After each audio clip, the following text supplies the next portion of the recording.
নমস্কার, দ্য রিপোর্টে স্বাগত।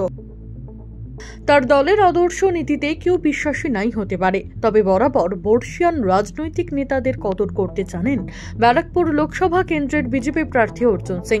তাতে তিনি যেই দলেরই সমর্থক হোক না কেন। বাম নেতা তড়িৎ বরণ তোপদারের পর এবার নির্বাচনের আগে কংগ্রেস নেতার বাড়িতে গিয়ে আশীর্বাদ নিলেন অর্জুন সিং। উত্তর 24 পরগনা জেলার কংগ্রেসের সাধারণ সম্পাদক বিপুল ঘোষালের বাড়িতে গেলেন বিজেপি প্রার্থী অর্জুন সিং। বিপুল বাবুর পরিবারের সদস্যদের সঙ্গে তিনি কথা বলেন। একে অপরের প্রতি চলে সৌজন্যমূলক সাক্ষাৎ। প্রায় 15 মিনিট ছিলেন অর্জুন সিং। তারপর বাইরে বেরিয়ে এসে বলেন ঘোষাল পরিবারের সঙ্গে তার পুরনো সম্পর্ক। তার কথায় রাজনীতিতে যেমন সৌজন্যতা আছে, তেমনি সৌজন্যতার মধ্যেও রাজনীতি থাকে।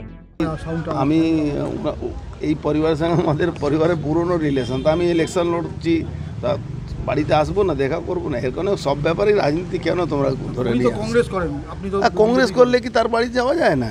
কে বলেছে? কি নিয়ে আলোচনা করলেন? কি আলোচনা করলেন? আরে পারিবারিক কথাবার্তা হলো, কি হবে না হবে এইসব নিয়ে চলছে। এমনিও তো আগে আপনার সাথে আমার সঙ্গে বরাবরই কথাবার্তা হয়। সে সবাই আসতে পারে, তাতে কি আছে? সবার সঙ্গে সবাই আসতে পারে, কিন্তু কে কাকে ভালোবাসে এটা সব তো বলা যাবে না।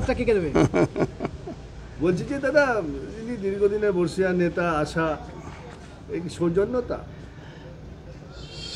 সবটাই পলিটিক্সের সৌজন্যতাই হয়, সৌজন্যতাতেই পলিটিক্স আছে। অপরদিকে কংগ্রেস নেতা বিপুল ঘোষাল বলেন অর্জুন সিং ভাইয়ের মতো, প্রার্থী হয়েছে তাই বাড়িতে ভোট চাইতে এসেছে।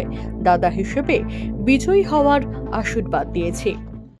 আবার অর্জুন সিং এর তো প্রার্থী হয়েছে, এরা সবই আমার ভাইয়ের মতন, আমি এদের দাদার মতন। না চাইলে প্রার্থী যারা হচ্ছে তারা তো আসতেই পারে ভোট চাইতে।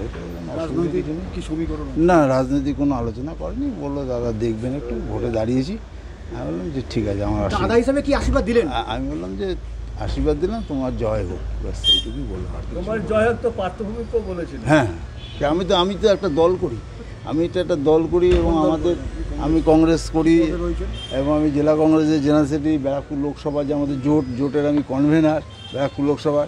ন্যাচারালি আমার তো জয় বলা ছাড়া তো বিজয়ী হও, তুমি জিতে যাও, এই কথা নিশ্চয়ই আমি বলবো। আমি তো আমার দলের প্রার্থীকে জয়ীর কথা বলবো, বিজয়ীর কথা বলবো। সুফল মজুমদার, দ্য রিপোর্ট, শ্যামনগর।